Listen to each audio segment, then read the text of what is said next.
A balanced budget amendment tomorrow, I don't think is practical or doable. I think it would send huge shocks to the economy. I mean, we have to get there 5 years. If we can do it in 5 years, I think that's a good window. Yeah. And I think Senator Lee recognizes that point about we don't do it tomorrow. I think we can make progress. We can go fast, but there has to be a reasonable transition time. So do you believe the budget deficits we're running are detrimental to the economy? Oh, completely, yes. Mm-hmm. So what about the damage it's doing then until we actually budget it, if you're talking about a 5-year time frame? Here's my take on that. The way they're detrimental, I believe when we have deficits, they increase the debt. Okay? I think it's the debt that, when that gets too high, and the United States' ability to repay that comes into question, for example, our bond ratings and things like that. That's how I think that uncertainty is manifested within the markets. It makes it problematic when people are wondering. Treasury bills are always known as the risk-free rate. They're not the risk-free instrument anymore. It has repercussions throughout the economy. If we have a balanced budget with a 5-year horizons or 5-year implementation period, I think that itself brings certainty to the market. It's something to plan. There's this old saying in the markets. Markets can deal with good news and they can deal with bad news. They can help show with this uncertainty. So if there's a clear roadmap and people know about it, and there's reductions in the deficit, there's to a balanced budget, okay, I think that will mitigate a lot of the problems that are caused now. Now we have kind of double it. We have debt, but also no one knows what we're going to do about it. And I think that's really where the problem lies. So I'm not too worried about a 5-year as long as it's predictable and people know what's going on. In fact, that's one thing when we talk about the economy, and I talk about fostering private sector job creations, which is one of the planks of my platform, is we talk about deregulation, but the other side too is Congress needs to kind of get its act together. These little extensions, these bringing things to the brink all the time, does not help businesses. In fact, I was talking to my brother-in-law the other day, and he worked for Deloitte & Touche as an international tax attorney, just went in-house to a big multinational conglomerate. And I asked him, I said, why don't you guys hire? And he said, oh, there's a lot of reasons. But one thing is, we just want a clear regulatory framework. He said, when you do a payroll extension tax cut for 2 weeks or 3 weeks, we're thinking, do we have to redo our systems in 2 weeks? Do we have to take that out? Do we have to, there's too much uncertainty. And it's very simple. I mean, businesses, when you look up businesses and why they hire, businesses always analyze the risk. And some of the risk can be through government, and some of it's market risk. Well, when the government risk is high, it's just less risk they can take on actually doing their business and investing in capital and things like that. And so, to answer your question, I think that's one of the levers government has, and it's very impactful when it talks about how it affects the economy. So it takes us 5 years to balance the budget. We're running, what's our deficit now? 1.5 trillion is our deficit in FY11. Which one? What is it? In fiscal year 11, it was 1.3 trillion. In fact, it's right here. So we're looking at, if we balance it over 5 years, adding another 3 or 4 trillion. Well, hopefully it goes. Well, in order to balance, right, we'd have to have a pretty steep curve going down. So every year, but you're right, it would increase. On the other side of the coin, though, when you talk about the economy, you look at debt as a ratio of GDP. What we need to do as we're decreasing the spending is actually increase our economic growth, so that that extra debt is not too far out of whack. I mean, eventually we want to pay the debt down, but in the meantime, we just don't want it to grow disproportionately to GDP. And if we can keep it pegged according to GDP and have growth that way, that would be the best of all situations. But again, I think the predictability would help a lot in terms of actually a game plan that people know about. Does that make sense? Does that answer your question? Or? Yeah, I mean, I disagree with the time frame. But, okay. Shorter, longer? Or I think we need to balance it now. Yeah, and so, I would love to. I just, I don't want to promise things I can't deliver, and I just don't know. If you look at what's there, and especially when most of it's, again, if you cut out all discretionary and just left the entitlements alone, you're barely. I mean, actually might have a little deficit. And so, to change Social Security, Medicare, and Medicaid in 1 year would require you actually to cut benefits to people right now, for example, on Social Security. I'm not for cutting people who are relying on it right now in half or something like that. No, I agree. I think we do owe that to our seniors that have been paying into it, to continue with that. But I mean, there are other places that we can cut. Like, oh, yeah. Like for example, we have military bases all around the world, right? I mean, do we really need to be supporting? Do we need military bases in Korea, Japan, Germany? Do we need an enormous embassy in Iraq? Do we need to be fighting in Afghanistan? Right? I mean, if we brought all these troops home, we could, I believe we could be safer here, as well as it would free up money in the budget to get it balanced. No, and I agree. When we talk about military overseas, I think we need to reevaluate. I'm not opposed to having military overseas as long as there is a current justification for it. I think a lot of the reasons we're a lot of places overseas is a remnant of threats or other justifications that maybe no longer valid anymore. So I think why. But and again, I agree. Department of Defense, we certainly, talk one area where fraud, waste, and abuse, we ferret out a lot of procurement and things like that. But again, I think my point, though, I want to make is I don't dispute what you're saying, but even if we got rid of the entire Department of Defense, just wiped it clean, right? Look at the numbers. Department of Defense is $700 billion. We have a $1.3 trillion deficit. We'd still run a $600 billion deficit, even if we just completely shut down the Pentagon. I mean, we're not going to do that, obviously. But that's what I'm saying. You gotta look at the numbers, look at the hard numbers. This is a really tough task. I think we can do it. I'm optimistic we can do it, but there's no silver bullet. We have to attack this, and I think it's going to take some time. So. What is your plan for Obamacare? I think we need to repeal it and defund it. And what I'm optimistic about that is I'm hopeful we'll get a Republican president, Republican House, Republican Senate that will actually allow us to make that possible. And then what with health care?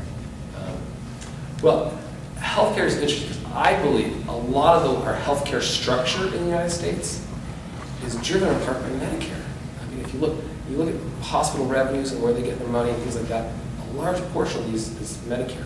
And I think when we restructure Medicare, okay, and the way we make payments, and we do, like I said, we go to more of a system where doctors get paid not for the procedures they do.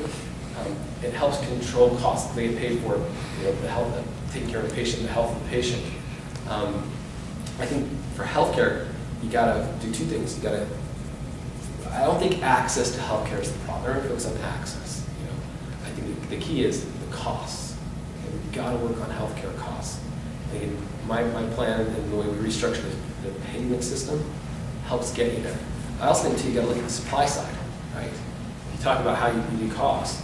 I think we can do a better job of having more doctors and training more doctors and making that so that there's more resources available for people in the healthcare area. So again, I think I'm very reluctant for the government to go in and structure the healthcare market. I don't like government meddling in the private sector. But to the extent they're already in there, Medicare and Medicare has an impact on that, I think the government can have an impact in the absence of Obamacare. Please. Federal Reserve, what's your opinion of it, and how would you approach your opinion? Right. So when we talk about Federal Reserve, I always like to talk about a few kind of driving principles behind central banks and generally and kind of what they do. And there's a few principles that are, I think, important for everyone to kind of be on the same page on. One of the principles I kind of put up here, if I had a whiteboard, I kind of draw it out, is money supply. And down below, I also put economic growth. Okay? And on one side I put inflation, and on the other side I put deflation. When you understand how all those work together, I think when you talk about the Fed, it's easier to understand.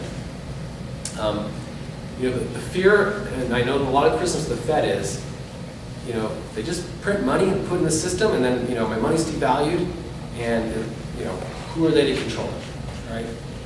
And that's really an inflation concern. When we see the graphs that $1 20 years ago could buy this, and the value of it now, what you're talking about there is inflation.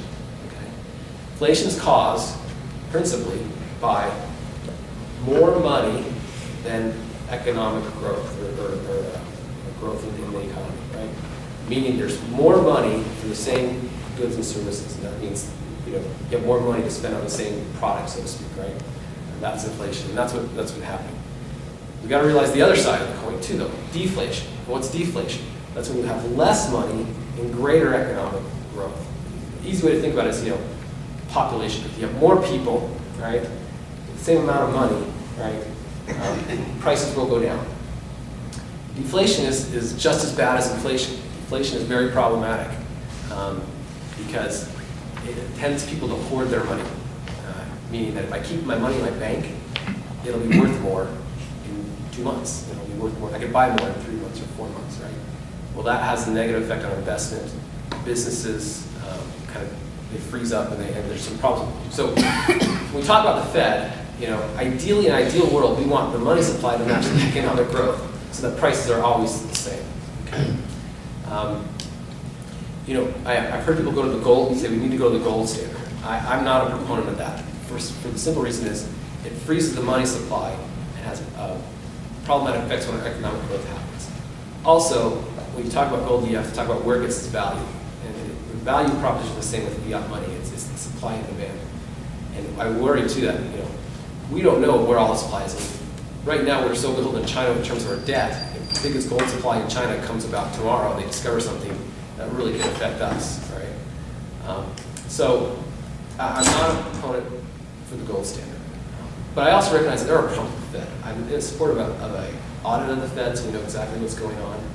But I'm not going to go back and advocate getting rid of the Fed on day one. I think that would be so problematic in terms of our economic ramifications right now. I'm along the lines like Milton Friedman said, he recognized the problems of the Fed, but he doesn't think it was politically feasible or it would be healthy for the economic, because of the economic shocks it would create.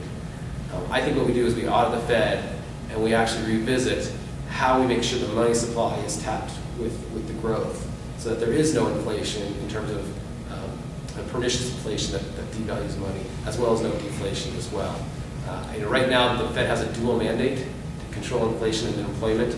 That's always a tension, so we can look at things like that. But again, right now, with our economic situation, I'm hesitant to go back and say, I'm going to cut the Fed, or I'm going to try to dismantle it, because I think it would be very problematic in our economic system. So you're supporting the Fed indefinitely then? I'm not saying it's perfect. I think we look at it and see what reforms need to be made, but I'm not for now to abolish the Fed tomorrow. I think as the central banks, like I said, the money supply and the growth, they can actually make that so that there isn't the high inflation or deflation. If there's a clearer path of a better way to do it, I'm all for it. I'm not convinced the money supply is. That's why I'm open to ideas. And in fact, if you have some ideas, I'd love to hear them. But right now, I don't have a substitute, a really good substitute, except that we need to look at what the Fed's doing and make sure it's not creating more problems than it should. Are you concerned about comments that the Fed is a group of private banks that's not really a federal agency? And they are being paid by the government to print money? And that goes into all those concerns I just mentioned, and I recognize those concerns. The Fed is an independent agency. Congress could actually abolish it tomorrow if they really wanted to. So there is some congressional control. It's independent in terms of the ability to fire people, and there's president by the appointment. It's not as robust as the checks and balances of other federal agencies. I get that, and that some people talk about, do we change that? Do we not make it independent? There's a lot of talk about that, and that's something to look at.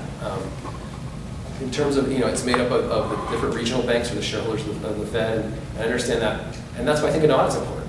I think we really need to understand exactly what's going on inside the Fed before we craft the remedy of what we do about it. So, but again, how would you get that power? What's that? How would you get that? How would you be able to audit? How would you get that? I honestly, I think there's, Ron Paul's done a great job of making that an issue, and I think there's a will back there that it could get passed. I think that you'll see a lot of candidates